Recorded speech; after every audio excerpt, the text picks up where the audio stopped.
Hi everyone, this is Peter from Peter Tech. Welcome to my channel. Today I'm going to share with you how not to install a security light. I'm pretty sure that most of us install security light ourselves because it is available either from Home Depot or home appliance store or even the wholesale warehouse. So I'm sure that a lot of people think about adding security into the home by installing either the motion detector light or the security light. And today I would like to share my experience so that I hope it's gonna be benefit some of you so that you can be aware of. It could prevent a major fire accident.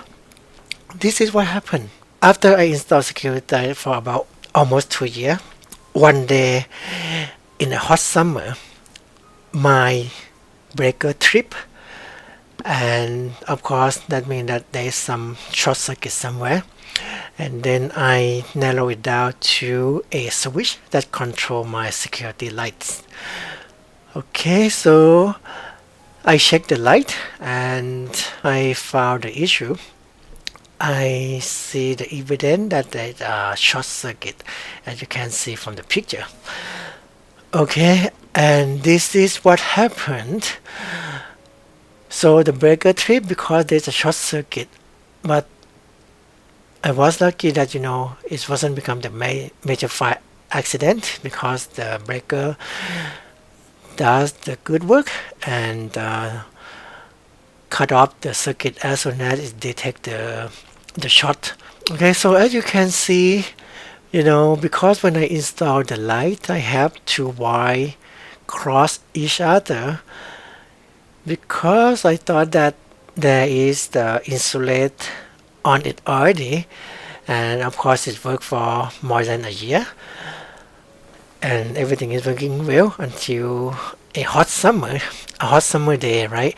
This is what happened.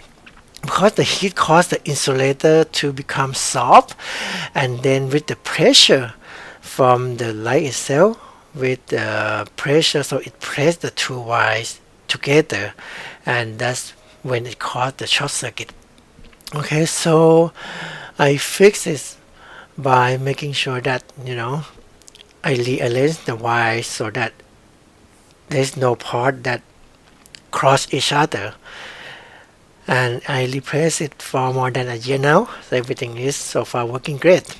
This is the experience I would like to share with you guys. So what you should do is that think about whether you have installed anything, especially if the wire are under pressure. You may want to make sure that you reconfigure it, make sure that there is no two wires crossing each other.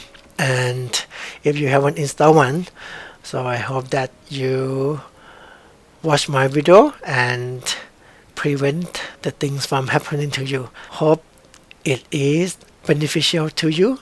Thanks for watching. Bye.